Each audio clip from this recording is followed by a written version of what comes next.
এই জুমাতে আলোচনা শুনবো ঈদের পরিচয়, এ সম্পর্কে আমাদের কিছু করণীয় বর্জনীয় এবং এর সাথে একটি তুলনামূলক আলোচনা শুনবো যে আমাদের ঈদ এটি অন্যদের ঈদের চেয়ে উত্তম কোন কোন দিক থেকে, কেনই বা উত্তম, এই বিষয়ে আমরা কিছু আলোকপাত করব বলে আশা করছি। ওয়া মা তাওফীক ইল্লা বিল্লাহ আলাইহি তাওয়াক্কালতু ওয়া ইলাইহি উনীব। আলহামদুলিল্লাহ, প্রশংসা আল্লাহ রাব্বুল আলামিনের জন্য যে আল্লাহ রাব্বুল আলামিন আমাদেরকে অত্যন্ত গুরুত্বপূর্ণ একটি জুমাতে, হারাম মাসের অত্যন্ত মহিমান্বিত মাস জিলহজ মাসে, হজের মাসে, ঈদের মাসে এই গুরুত্বপূর্ণ সময়ে আমাদেরকে জুমার সালাতে উপস্থিত হওয়ার তৌফিক দিয়েছেন। যে আল্লাহ তাআলা তৌফিক দিয়েছেন তার শুকরিয়া, সকলে বলি আলহামদুলিল্লাহ। দরুদ সালাত বর্ষিত হোক মানবতার মুক্তিদূত আহমদ মুস্তাফা মুহাম্মদ মুস্তাফা সাল্লাল্লাহু আলাইহি সাল্লামের উপর, যে রাসূল সাল্লাল্লাহু আলাইহি সাল্লাম মৌসুম ভেদে বিভিন্ন বিষয়ের আলোকপাত করেছেন, যে রাসূল সাল্লাল্লাহু আলাইহি সাল্লাম আমাদের জন্য রেখেছেন সর্বাঙ্গীন সুন্দর নিখুঁত জীবন আদর্শ, তার উপর দরুদ সালাত বর্ষিত হোক, সকলে বলি সাল্লাল্লাহু আলাইহি ওয়াসাল্লাম। অতঃপর উপস্থিত সম্মানিত মুসলিয়ানে কিরাম, পর্দার আড়ালে প্রিয় বোনেরা, মসজিদ সিদ্দিক কমপ্লেক্সের সাথে সম্পৃক্ত দায়িত্বশীল ভাই বন্ধুরা, দূর দূরান্ত থেকে আগত মুসলিয়ানে কিরাম, সর্বোপরি সমবেত মুসলিয়ানে কিরাম ও পর্দার আড়ালে প্রিয় বোনেরা, আমরা আজকে এই জুমাতে আলোচনা শুনব ঈদের পরিচয়, এ সম্পর্কে আমাদের কিছু করণীয় বর্জনীয় এবং এর সাথে একটি তুলনামূলক আলোচনা শুনব যে আমাদের ঈদ এটি অন্যদের ঈদের চেয়ে উত্তম কোন কোন দিক থেকে, কেনই বা উত্তম, এই বিষয়ে আমরা কিছু আলোকপাত করব বলে আশা করছি। ওয়া মা তাওফীক ইল্লা বিল্লাহ আলাইহি তাওয়াক্কালতু ওয়া ইলাইহি উনীব। প্রথমত উম্মতে মুসলিমা তারা আজকে এই ঈদকে গ্রহণ করার জন্য, বিশেষ এই মৌসুমকে গ্রহণ করার জন্য তারা প্রস্তুতি নিচ্ছে। সেই মৌসুমের মাঝে শ্রেষ্ঠতম উত্তম মৌসুম হলো ঈদুল আযহা, কুরবানির ঈদ।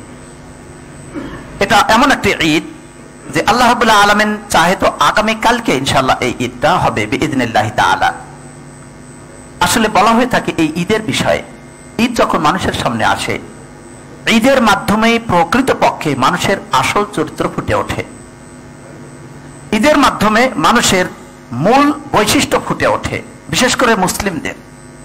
মুসলিমের ভেতরগত অবস্থা আসলে কি, সে কি ইসলামের শাসনের মাঝে অনুগত, নাকি আনন্দের জায়গায় তার হুঁশ হারিয়ে ফেলে?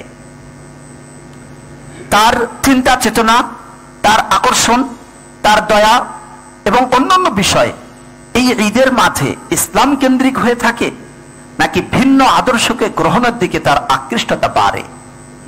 সে কি এই ঈদের মাঝ দিয়ে তার চরিত্রকে উত্তম জায়গায় সর্বোচ্চ পর্যায়ে নিয়ে যেতে পারবে, নাকি সে অতি নিচু মানের, অতি দূরবর্তী স্থানে চলে যাবে ইসলাম থেকে? এই ঈদের মাঝে প্রকৃতপক্ষে তার অবস্থা নির্ণয় হয়, কারণ একজন প্রকৃত মুসলিম সে হয় অপরের প্রতি সহানুভূতিশীল, অপরকে সাহায্যকারী, দিনকে আঁকড়ে ধরে থাকে এমন ব্যক্তি। তার অন্তর ভালোবাসায় পূর্ণ হয়, তার অন্তর হয় ইসলামের নীতি এবং আদর্শের মাঝে সীমাবদ্ধ। সুতরাং তিনি ভাই বন্ধুরা, ইসলাম এটি ঈদের জন্য বিশেষ অর্থ নির্ধারণ করেছে। এই ঈদের জন্য বিশেষ অর্থ রয়েছে, যা অন্যান্য দিনের যত উৎসব রয়েছে তার সাথে সেই অর্থ বিদ্যমান নয়। সুতরাং এর বিশেষ অর্থ, কারণ ইসলামের ঈদ হলো দিনের ব্যাপারে আনন্দিত হওয়া। ইসলামের ঈদ হলো আল্লাহ তাআলার জন্য আনুগত্য করা এবং দিন ও দুনিয়ার ব্যাপারে এই ঈদ আসলে উৎসাহিত হওয়া, আনন্দিত হওয়া। এখানে শক্তি এবং সামর্থ্যকে প্রকাশ করা, বন্ধুত্ব ও ভালোবাসা রক্ষার জন্য, বন্ধু একে অপরের হবে দিনের জন্য। এখানে কল্যাণমূলক বিষয়গুলোকে অগ্রাধিকার দেওয়া এবং প্রবৃত্তি থেকে, শাহওয়াত থেকে, খেয়াল তামাশা থেকে দূরে থাকা। এখানে শয়তানের অনুসরণ থেকে দূরে থাকা, সে শয়তান হতে পারে মানুষ থেকে অথবা হতে পারে জিন থেকে। অনুরূপভাবে এই ঈদ এটা বাস্তবতায় মাওলা করিম আল্লাহ রাব্বুল আলামিনের সন্তুষ্টির জন্য চেষ্টা করা এবং এর দ্বারা জান্নাতুল ফেরদাউস লাভে ধন্য হওয়া, যা আল্লাহ তাআলা ওয়াদা করেছেন। অতএব ঈদ মানে এই নয়, যেমন কিছু মানুষ ধারণা করে থাকে, কিছু মানুষ মনে করে থাকে ঈদ আসলো মানে সে প্রবৃত্তির তাড়নায় যেদিকে মন চায় সেদিকে ছুটে বেড়াবে, সে তার শাহওয়াতের পিছনে ছুটবে, যা ইচ্ছা সেইভাবে চলবে, সে ইসলামের এই বিষয়গুলোকে, ইসলামের নীতিকে নিজের কাজ থেকে সরে ফেলবে, এটার নাম ইসলাম নয়, এটার নাম ইসলামের ঈদ নয়। অতএব যেই ব্যক্তি মূলত ইসলামের নীতি এবং আদর্শকে ছেড়ে দিয়ে মনে করে প্রবৃত্তির পিছনে ঘুরতে গিয়ে সে বিভিন্ন জায়গায় ঘুরে ফিরে বেড়াবে, সে কক্সবাজার সহ আরো বিভিন্ন জায়গায় শুধু আনন্দ ফুর্তি করবে, যাতে ইসলামের নীতি মানবে না, অশ্লীলতা বেহায়াপনায় ছড়িয়ে পড়বে, এখানে সেখানে নিজেকে উন্মুক্ত করে বেরিয়ে নিবে, সে হতে পারে নারী অথবা পুরুষ, তাহলে এর নাম ঈদ নয়। ঈদের অর্থ এই নয় যে সে অজীব কাজকে ছেড়ে দিবে অথবা সে অশ্লীল কাজ, বেহায়াপনার কাজকে ছেড়ে দিবে। অথচ আফসোসের সাথে বলতে হয়, বর্তমানে মানুষের মাঝে কিছু মানুষ রয়েছেন যাদের কাছে ঈদ আসলে তাদের আনন্দ ফুর্তি এত ব্যাপক পরিমাণে হয়, যার কারণে তার অন্তরের মাঝে এমন উষ্ণতা, এমন ধরনের খেয়াল তামাশা চলে আসে যা তাকে আল্লাহর আবশ্যক শুকরিয়া থেকে সরিয়ে দেয়, ভুলিয়ে দেয় আল্লাহর শুকরিয়া করা থেকে, তাকে ভুলিয়ে দেয় আল্লাহর নিয়ামত থেকে, তাকে ভুলিয়ে দেয় যে প্রবৃত্তিতে এবং ইচ্ছা মতো তিনি যা কিছু পেয়েছেন এই সবগুলো আল্লাহ তাআলার দান। অতএব সেই ব্যক্তি মনে করে যা কিছু তার আছে, আনন্দ ফুর্তির জন্য যা পেয়েছে সব নিজের, সে নিজেকে নিয়ে আত্মবোধ করে, আত্মমর্যাদা বোধ করে এমন ভাবে যে নিজে আত্ম অহংকারী হয়ে ওঠে। সে এর দ্বারা অন্যের উপরে গর্ব করে, অহংকার করে, তুচ্ছ তাচ্ছিল্য করে অন্যদেরকে। কেউ যদি অসহায় অবস্থায় থাকে তাকে দেখে তুচ্ছ করে। অতএব সে ভুলে যায় যে এমন বহু মানুষ ছিল যারা অত্যন্ত আনন্দের মাঝে ছিল, কিন্তু সময়ের পরিবর্তনে আল্লাহ রাব্বুল আলামিনের ইচ্ছায় তারা এখন দুর্বল অবস্থায় হয়ে পড়েছে। সে ভুলে যায় যে আমিও কখনো এমন দুর্বল অবস্থায় পতিত হতে পারি, আজকের নিয়ামত যে কোনো সময় আমার কাছ থেকে চলে যেতে পারে। সে এখান থেকে মানুষের উপরে এমন অশ্লীল এবং অযৌক্তিক আচরণ করে, মনে হয় যেন সেই অসহায় দুস্থ ব্যক্তিদের প্রতি তার কোনো ধরনের দায়বদ্ধতা নেই। সে আনন্দ এমন ভাবে করে যে কখনোই সে যেন আর আনন্দের বাইরে চলবে না। আবার সে ভুলে যায় বহু মানুষ তার মতো আনন্দ করেছিল এক সময়, কিন্তু এখন সেটা পরিবর্তন হয়েছে ক্রন্দনে, এবং তারা যেমন আনন্দ উৎফুল্লতা থেকে সরে এসেছে সেই বিষয়গুলো ভুলে যায়। সুতরাং আল্লাহর বান্দারা, আল্লাহ রাব্বুল আলামিনকে ভয় করুন। আপনাদের ঈদে আপনি আল্লাহকে স্মরণ করুন। এই ঈদ যেন আপনার পাপের জন্য না হয়, এই দিনগুলো যেন আপনার পাপের মাঝে ছুটে না যায়, পাপের মাঝে যেন না যায়, আপনার দ্বারা যেন অশ্লীল বেহায়াপনার কাজ না ঘটে, আপনার দ্বারা যেন ওয়াজিব কোনো কাজ ছুটে না যায়, আপনি অন্যায় কাজের ব্যাপারে কোনো শিথিলতা করবেন না। সুতরাং এই ঈদ যেন আপনার রবের গজবের কারণ না হয়, কারণ আল্লাহ রাব্বুল আলামিনের গজব অত্যন্ত কঠিন এবং তার শাস্তি মারাত্মক। এটা আমাদের মতো দুর্বল ব্যক্তি কখনোই সেটা বহন করতে সক্ষম নয়। অতএব আমরা সব সময় এটাই আহ্বান করব যে আপনি ছেড়ে দিন ইহুদ খ্রিস্টানদের সেই অশ্লীল বেহায়াপনার অনুসরণ। তারা যেমন ভাবে এই ঈদকে শুধুমাত্র আনন্দ এবং উদযাপন রূপে বেছে নেয়, আপনি তাকে ছেড়ে দিন। কেননা তারা যেমন ভাবে গান করে, বাজনা করে, অশ্লীল বেহায়াপনায় ছড়িয়ে পড়ে, আপনি সেখান থেকে দূরে থাকুন, আপনি পরিত্যাগ করুন গান বাজনা শোনা ঈদকে কেন্দ্র করে, এবং সারা জীবনের মতো আপনি পরিত্যাগ করুন ড্যান্স সহ অন্যান্য যত অশ্লীল বেহায়াপনার কাজ রয়েছে সেইগুলো থেকে। আপনি বিভিন্ন রকমের সিনেমা, বিভিন্ন রকমের অশ্লীল বেহায়াপনার ছবি দেখা, এখন তো হাতের মুঠোয় মুঠোয় মানুষের হাতে মোবাইলের দ্বারা বিভিন্ন রকম অশ্লীল বেহায়াপনের ব্যস্ত থাকে। এমনকি রাষ্ট্রীয় ব্যবস্থাপনায় অথবা সামাজিক ব্যবস্থাপনায় বা রাষ্ট্রের অনুমোদন পক্ষেও বহু রকমের ছবি, সিনেমা এই ঈদকে কেন্দ্র করে বের হয়। আপনি সবগুলোকে পরিত্যাগ করুন, কারণ এটা ইসলামের ঈদ নয়। অতএব অন্যদিকে আমাদের মনে রাখতে হবে, আমাদের মা ও বোনেরা তারাও এই ঈদকে কেন্দ্র করে অনেক রকম অশ্লীলতার মাঝে ছড়িয়ে পড়ে, এমনকি নিজেদের পর্দা যেটা ওয়াজিব কাজ সেই পর্দা থেকে বের হয়ে যায়। এই যুক্তিতে যেটা আনন্দের দিন, আমরা আনন্দ করব না, ঈদের সময় যদি আনন্দ না করি কখনো আনন্দ করব, এই যুক্তিতে তারা এখান থেকে সরে যায়। সুতরাং আপনাকে মনে রাখতে হবে বহু দুর্বল, অসহায়, গরিব মানুষ রয়েছে, তাদের অবস্থা কি, তাদের অবস্থা কি এটা বিবেচনায় আমাদেরকে মনে রাখতে হবে অন্যদেরকে যেন কষ্ট না পায় এমন কাজ না করার পাশাপাশি যারা অভিভাবক রয়েছেন, যারা গার্ডিয়ান, পিতামাতা, তারাও চেষ্টা করব যেন আমাদের কন্যা সন্তানগণ তারা যেন পর্দার বাইরে না যায়। স্বাধীনতার নামে যে ঈদের সময় আমার স্বাধীনতা রয়েছে, আমি আমার মতো করে চলবো, এই যুক্তিতে সে নিজের স্বাধীন এবং নিজের অবস্থাকে বিবেচনা করে সে বের হয়ে যাবে পর্দার বাইরে, সেখান থেকে গার্ডিয়ানরা নিষেধ করতে হবে। অন্যদিকে সন্তান সন্ততি বিভিন্ন ভাবে, বিশেষ করে এই ঈদে অনেকেই পটকাবাজি, আতশবাজি এমন ভাবে করে যার কারণে কখনো কখনো কতক নিরীহ ব্যক্তি, অসহায় ব্যক্তি অথবা সাধারণ ছোট বাচ্চা অনেক সময় সেই আঘাতে মৃত্যু হয়। কে নিবে তার দায়? অন্যদিকে এটা তাশাব্বুহ বিল ইয়াহুদ ওয়ান নাসারা, আর ওমান তাশাব্বাহা বিকওমিন ফাহুয়া মিনহুম, যে যে জাতির সাথে সাদৃশ্যতা রাখবে সে সেই জাতির অন্তর্ভুক্ত। তাই এখানে সকল ধরনের হারাম থেকে যেন আমরা বেঁচে থাকি। আল্লাহ রাব্বুল আলামিন আমাদের তৌফিক দান করুন, আমিন। দিনী ভাই বন্ধুরা, এই ঈদ, এটা হলো আনুগত্যের ঈদ। এই ঈদ, এটা হলো খাঁটি তওবা করার জন্য ঈদ। এই দিন, এই দিবস, এটা আপনার আমার উম্মতের চরিত্রকে উন্নত করার জন্য। সুতরাং আমরা যেন এমন কাজ না করি। আল্লাহ রাব্বুল আলামিন এখানে একটি সুযোগ দিয়েছেন আমাদের জন্য, যারা এমন অন্যায় আগে করেছে, যে অন্যায়গুলো আল্লাহ তাআলা ঘৃণা করেন, যার জন্য আল্লাহ তাআলা শাস্তি দেন, তাদের জন্য আল্লাহ তাআলা সুযোগ দিয়েছেন সর্ব অবস্থায় কিয়ামতের আগে, সূর্য পশ্চিম দিক থেকে ওঠার আগে, এবং প্রত্যেক ব্যক্তির জন্য মৃত্যু একেবারেই কাছে আসার আগ পর্যন্ত। সুতরাং মৃত্যু কখন আসবে আমরা জানি না, তাই এই ঈদের আগেই আমরা আল্লাহর কাছে তওবা করি। আল্লাহ তাআলা তওবা করলে ক্ষমা করে দিবেন। তাই আল্লাহ তাআলা বলেন, কুল ইয়া ইবাদিয়াল্লাযীনা আসরাফু আলা আনফুসিহিম লা তাকনাতু মির রাহমাতিল্লাহ, হে আমার বান্দারা যারা নিজেদের উপর অন্যায় করেছো, অশ্লীল বেহায়াপনা অত্যাচার করেছো, আমার রহমত থেকে তোমরা নিরাশ হয়ো না। লা তাকনাতু মির রাহমাতিল্লাহ, আল্লাহর রহমত থেকে নিরাশ হয়ো না। ইন্নাল্লাহা ইয়াগফিরু যুনুবা জামিআ, আল্লাহর কাছে তওবা করলে আল্লাহ রাব্বুল আলামিন সকল গুনাহ ক্ষমা করে দিবেন। সুবহানাল্লাহ। ইন্নাহু হুয়াল গফুরুর রহিম, নিশ্চয় তিনি অতি ক্ষমাশীল, পরম দয়ালু। শুধু ক্ষমাই করবেন না, বরং ক্ষমা করার পর আবার দয়া করবেন এবং সর্বদাই দয়া করে থাকেন। আল্লাহ তাআলা আমাদেরকে তওবা করার তৌফিক দান করুন, আমিন। দিনী ভাই বন্ধুরা, প্রকৃতপক্ষে একজন মুমিন এবং একজন পাপী ব্যক্তির মাঝে গুরুত্বপূর্ণ একটি পার্থক্য আল্লাহ রাসূল সাল্লাল্লাহু আলাইহি রাসূল মুহাম্মদ মুস্তাফা সাল্লাল্লাহু আলাইহি সাল্লাম জানিয়ে দিয়েছেন। তাহলে এই একজন মুমিন ব্যক্তি, সে ব্যক্তি তওবাকে অতি গুরুত্বপূর্ণ মনে করে। আর সে যখন কোনো পাপ করে, পাপ করার পর সে মনে করে আমি একটি পাহাড়ের নিচে আছি এবং আমার এই পাপের কারণে এই পাহাড়টি যে কোনো সময় আমার উপরে ধসে পড়তে পারে, এমন ভয়ের ভিতরে থাকে একজন মুমিন ব্যক্তি। আর যে ব্যক্তি পাপ করার পর, অন্যায় করার পর, এমনকি আগামীকাল থেকে শুরু করে ঈদের দিনগুলোতে আরো অন্যায়ের প্রতি ধাবিত হবে, এমন পাপী ব্যক্তিদের উদাহরণ হলো, সেই ব্যক্তি মনে করে তার পাপটা হলো একটি মাছির মতো, যেই মাছি নাকের উপরে বসলো, এরপর হাত দিয়ে সে সরিয়ে দিল, বাস হয়ে গেল। সে পাপী ব্যক্তি, অন্যায়কারী ব্যক্তি পাপকে এমন মনে করে, পাপাচারী ব্যক্তির উদাহরণ।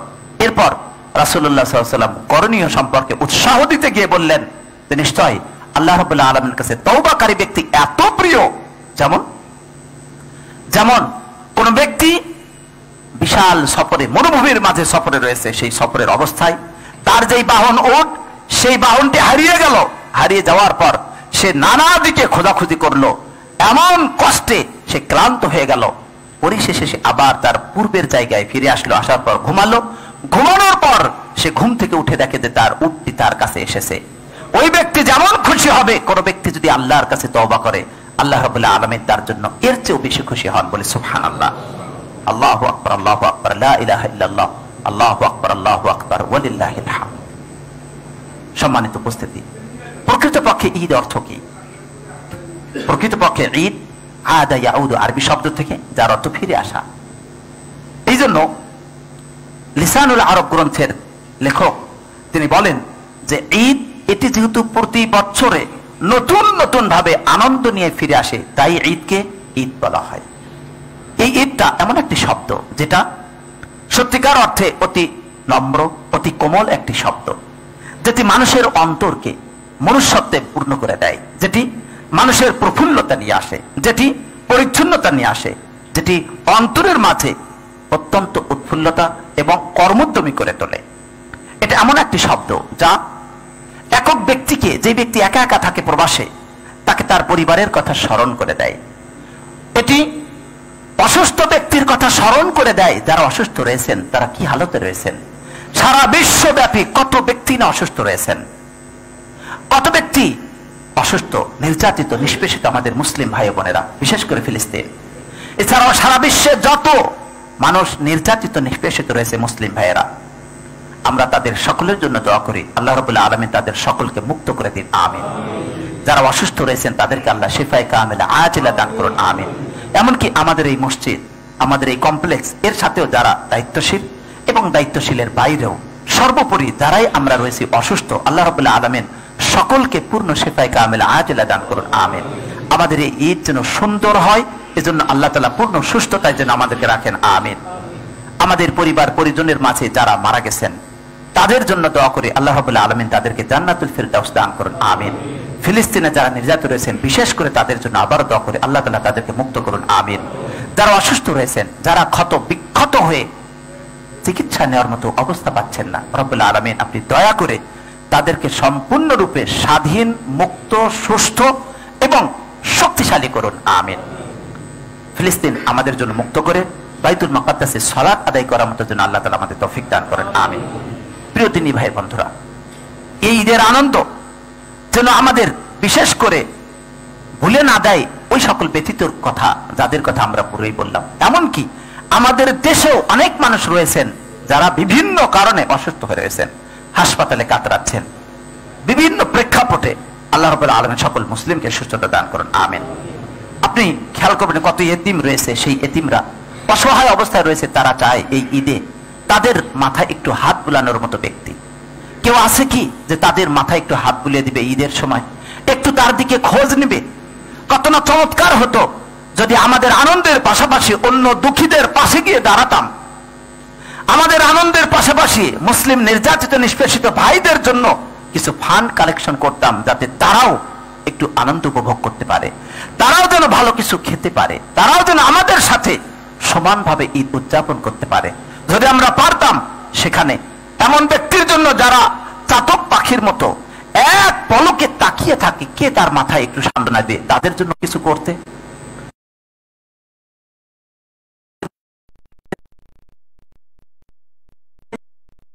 বহু বিধবা নারী রয়েছে যারা এই অবস্থায় অসহায় অবস্থায় আছে, তাদের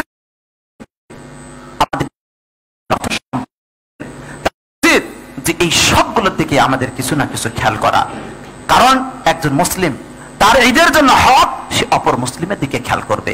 অপর মুসলিমের দিকে খেয়াল করবে ওই ব্যক্তি যেই ব্যক্তির মাঝে ঈমানের আলো উজ্জ্বল, ঈমানের আলো যার মিটিমিটি করে চলছে অথবা অতি গতির সাথে চলছে, সেই ব্যক্তি সেই চাইবে আগামীকাল ঈদের প্রস্তুতি নিতে, নিজের প্রস্তুতির সাথে অন্যের জন্য প্রস্তুত হতে। সুতরাং আমরা যেন তাদের পাশে দাঁড়াই, তাদের দুঃখে যেন আমরাও দুঃখিত হই, তাদের জন্য যেন আমরা সমবেদনা জানাই।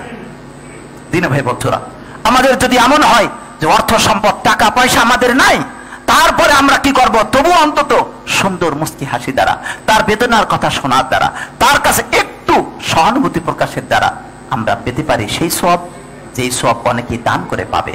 আল্লাহু আকবার, আল্লাহু আকবার, লা ইলাহা ইল্লাল্লাহ, আল্লাহু আকবার, আল্লাহু আকবার, ওয়ালিল্লাহিল হামদ।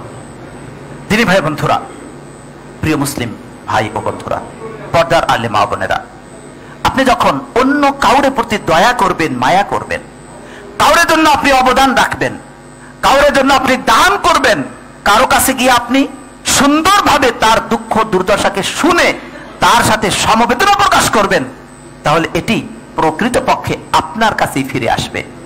এটি আপনার জন্যই সওয়াব হবে, এটি আপনার কল্যাণ হবে। আপনি তাকে বহু কিছু করে দিলেন তা হবে না। কারণ আল্লাহ তাআলা বলেন, ওমা তুনফিকু মিন খায়রিন ফালিআনফুসিকুম, তোমরা যেই কল্যাণ, যেই অর্থ সম্পদ যা কিছু তোমরা ব্যয় করো তা তোমাদের নিজেদের জন্যই করো। অনুরূপভাবে আল্লাহ তাআলা আরো বলেন, মান আমিলা সালিহান ফালিনাফসি, যে ব্যক্তি ভালো কাজ করবে সেটা তার নিজের জন্যই করে, ওমান আসআ ফাআলাইহা, আর যে খারাপ করে সেও নিজের উপরেই খারাপ করে। রাসূলুল্লাহ সাল্লাল্লাহু আলাইহি সাল্লাম আল্লাহ রাব্বুল আলামিন থেকে হাদিস বর্ণনা করেন, আমাদের স্মরণ রাখা দরকার এই ঈদের সময় এবং সব সময়। রাসূলুল্লাহ সাল্লাল্লাহু আলাইহি সাল্লাম বলেছেন, কিয়ামতের দিন আল্লাহ রাব্বুল আলামিন বলবেন, হে বনি আদম, আমি অসুস্থ ছিলাম, তুমি আমার দিকে দেখোনি, আমার শুশ্রূষার জন্য তুমি চেষ্টা করোনি, আমাকে শুশ্রূষা করোনি। তখন বান্দা বলবে, হে আমার রব, রব্বুল আলামিন, আপনি বিশ্ব জগতের প্রতিপালক, কিভাবে আপনাকে আমরা শুশ্রূষা করব? আল্লাহ রাব্বুল আলামিন বলবেন যে তুমি কি জানোনি যে আমার বান্দা অমুক ব্যক্তি অসুস্থ ছিল, অতঃপর তুমি তাকে শুশ্রূষা করনি, তাকে তুমি দেখতে দাওনি, তার সেবা করনি।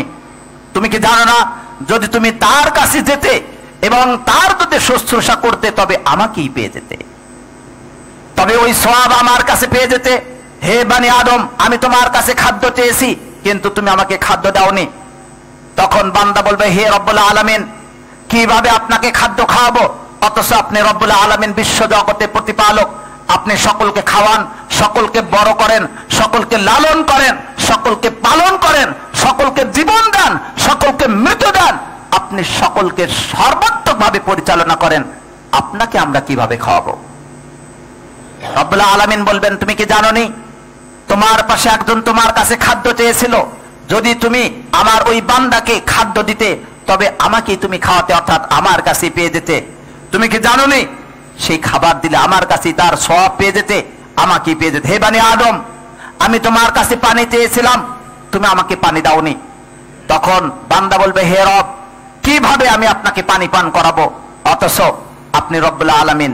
আবার আল্লাহ রব্বুল আলামিন উত্তর দিবেন, আমার বান্দা তোমার কাছে পানি চেয়েছিল, যদি তুমি তাকে পানি পান করাতে, তবে আমাকেই পেতে। হাদিস ইমাম মুসলিম বর্ণনা করেন 2569 নম্বর হাদিসে। দিনী ভাই বন্ধুরা, এই হাদিস থেকে আমরা বুঝলাম, আমাদের অর্থ রয়েছে, সম্পদ রয়েছে, টাকা পয়সা যা রয়েছে, শুধু যদি ব্যক্তি কেন্দ্রিক হই, অন্যদিকে যদি না দেখি, তাহলে মুক্তি নাই কিয়ামতের দিন। আল্লাহ রাব্বুল আলামিন যদি প্রশ্ন করেন, কি উত্তর দেব? অতএব আল্লাহ তাআলার কাছে দোয়া করি, আল্লাহ তাআলা যেন আমাদেরকে উন্নত মানের চরিত্র দেওয়ার, উন্নত মানের মানসিকতা, যেই মানসিকতা ইসলামের চূড়ান্ত পর্যায়ের খেদমত করার জন্য তৌফিক থাকে, এমন মানসিকতা আল্লাহ যেন আমাদেরকে দান করেন, আমিন। তিনি ভাই বন্ধুরা, এই ঈদের আমরা অর্থ জানলাম, ঈদের মাঝের আমাদের কিছু করণীয় জানলাম বটে। এই পর্যায়ে ঈদের কিছু ইতিহাস সম্পর্কে আলোচনা করবো, যেটা তুলনামূলক ভাবে আমাদের এই ঈদ অন্য ঈদের চেয়ে উত্তম। এ ব্যাপারে আমরা বহুবার আলোচনা শুনে থাকি, কিন্তু কিভাবে উত্তম এবং ঈদ আসলো কবে থেকে? আল্লাহ তাআলা বলেন, লিকুল্লি উম্মাতিন জাআলনা মানসাকা, প্রত্যেকটা উম্মতের জন্য আল্লাহ রাব্বুল আলামিন মানসাকা, ঈদ দান করেছেন। এখানে ইবনে আব্বাস রাদিয়াল্লাহু আনহু বলেন ঈদ, এবং অন্যরা বলেন কুরবানি। অতএব মানসাকান এর অর্থ আল্লাহ তাআলা ঈদ দান করেছেন, আল্লাহ রাব্বুল আলামিন কুরবানিও দান করেছেন। সুবহানাল্লাহ। তাফসীর তাবারিতে তাই আল্লাহ তাআলা বলেন, ফাসাল্লি লিরাব্বিকা ওয়ানহার, আপনি আপনার রবের জন্য সালাত আদায় করুন এবং কুরবানি করুন। আমরা এই মাস আসলে শুনি বহুবার যে এই মাস, এখানকার প্রত্যেকটা আমল আল্লাহ তাআলা অতি বেশি সওয়াব দান করে থাকেন। এই 10 দিন সকল দিনের মাঝে শ্রেষ্ঠ 10 দিন, কিন্তু কারণ কি, কেন এই 10 দিন শ্রেষ্ঠ হয়? সংক্ষিপ্ত ভাবে আমরা যদি খেয়াল করি, এই 10 দিনের মাঝে আল্লাহ তাআলা যেন সকল মৌলিক ইবাদতগুলো রেখেছেন। বলি সুবহানাল্লাহ। কালিমা, শাহাদা, আশহাদু আল্লা ইলাহা ইল্লাল্লাহ, আশহাদু আন্না মুহাম্মাদুর রাসূলুল্লাহ, প্রতি সালাতের আগে ওযুর পরে আমরা পড়ে থাকি। সালাত বিদ্যমান, যাকাত ইচ্ছা করলে দিতে পারে, অনুরূপভাবে সিয়াম ইচ্ছা করলে এখানে রাখার সুযোগ আছে, এমনকি আরাফার সিয়াম রাখার মাধ্যমে বিশাল মর্যাদা আছে। অন্যদিকে হজ এমন একটি রোকন, যেটি শুধুমাত্র এই মাসেই করা যায়, অন্য মাসে নয়। তাই ইসলামের যে 5টি স্তম্ভ রয়েছে, যেন সবগুলোই এর মাঝে বিদ্যমান, তাই এই মাসের অতি মর্যাদা। আনাস রাদিয়াল্লাহু আনহু থেকে বর্ণিত, রাসূলুল্লাহ সাল্লাল্লাহু আলাইহি ওয়াসাল্লাম বলেছেন, এই মাসের যে অন্যতম গুরুত্বপূর্ণ একটি ইবাদত ঈদ। রাসূলুল্লাহ সাল্লাল্লাহু আলাইহি ওয়াসাল্লাম যখন মদিনায় আসলেন, তখন দেখলেন যে দুইটা ঈদ, দুইটা উৎসব তার পালন করছে। রাসূলুল্লাহ সাল্লাল্লাহু আলাইহি ওয়াসাল্লাম জিজ্ঞাসা করলেন, এই দুইটা ঈদ, এই 2 দিবস কিসের? তখন তারা বলল যে আমরা এই 2 দিনে খেলাধুলা করতাম জাহিলি যুগে। অতঃপর রাসূলুল্লাহ সাল্লাল্লাহু আলাইহি ওয়াসাল্লাম বললেন যে আল্লাহ তাআলা তোমাদের এই 2 দিবসের পরিবর্তে উত্তম 2টি দিবস দ্বারা আল্লাহ তাআলা তোমাদেরকে পরিবর্তন করে দিয়েছেন। সুবহানাল্লাহ। সেই 2টি দিন হলো ঈদুল আযহা এবং ইয়াউমুল ফিতর। ঈদুল ফিতরের দিন হাদিস ইমাম আবু দাউদ 1134 বর্ণনা করেন। এবারে আমরা দেখবো আল্লাহ রাসূল সাল্লাল্লাহু আলাইহি ওয়াসাল্লাম বললেন, এই 2টির যে উত্তম 2টি দিবস দান করলেন। কোন দিক থেকে উত্তম? আমরা হয়তো অনেক সময় ঈদের সময় আলোচনা শুনি, কিন্তু হয়তো এই বিষয়ে আমরা গভীরভাবে খেয়াল করতে পারি না, কারণ সময় কম। ঈদুল ফিতরের উত্তম 2টি দিন, তাদের 2টি দিবস ছিল মেহেরজান এবং নাইরোজ। আর এই 2টি দিবস, ঈদুল ফিতর, ঈদুল আযহা, ওই 2 দিনের চেয়ে উত্তম। মেহেরজান এবং নাইরোজ, এই 2 নামে তাদের 2টা দিন ছিল, যেটি আউনুল মাহবুদ গ্রন্থে 3 নম্বর খণ্ডে 485 নম্বর পৃষ্ঠায় এসেছে। যিনি ভাই বন্ধুরা, ওই দিনগুলোতে প্রথমত নাইরোজ, এই দিনটা ছিল তাদের বছরের 6 দিন ব্যাপী। এই 6 দিনে তারা বিভিন্ন রকমের খাবার তৈরি করত এবং সেই খাবারগুলো খেত। প্রথম খেত মন্ত্রীরা, তারপরে অন্যরা খেত। এবং মেহেরজান, এটা 167 দিন পরে, তথা 5 মাস 17 দিন পরে, এটা হলো শরৎকালের মাঝামাঝি সময় হতো।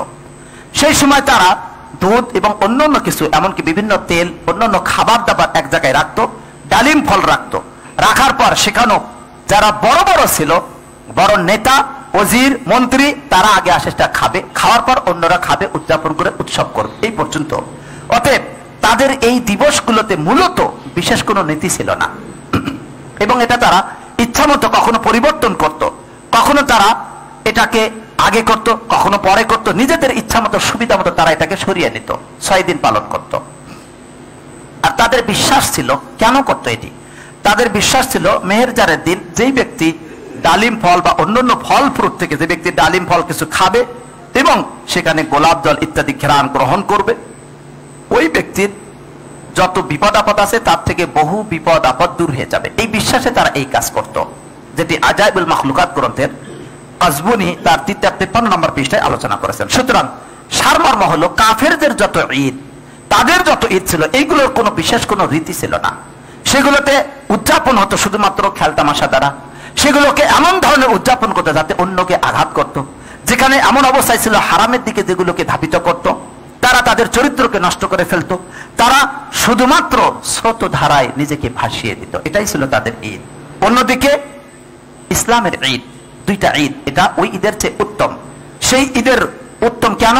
তাদের ঈদ ছিল শুধুমাত্র ভোগ বিলাস, আরাম আয়েশ, দুনিয়াবী বিষয় পর্যন্তই শেষ। রূহ বা আত্মার কোনো খোরাক ছিল না। অথচ যখন আত্মার খোরাক পাওয়া যায়, যেটা মানুষকে চরিত্রমুখী করে, উত্তম চরিত্রের দিকে ধাপিত করে, যেটার ভিতরে দায়িত্ববোধ থাকে, যেটা মানুষকে উন্নত করে, এই রুহের খোরাক তাদের ঈদে ছিল না। অতএব ওই ধরনের বেহায়াপনার ঈদ ছিল ইসলামের আগে। ইসলাম আসার পর উত্তম ঈদ দিলেন। কেন? আমাদের ঈদ কেন উত্তম? তার মাঝে কয়েকটি দিক রয়েছে। এক, এই ঈদটা কোনো মানব রচিত ঈদ নয়।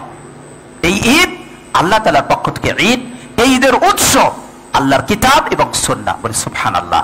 সুতরাং এই ঈদটা এমনি এমনি না। নবী সাল্লাল্লাহু আলাইহি ওয়াসাল্লাম বলেছেন, তামাসসাকু বিহা ওয়া আদু আলাইহা বিন নওয়াজিদ। 2টি জিনিস রেখে গেলাম, শক্তভাবে ধরো।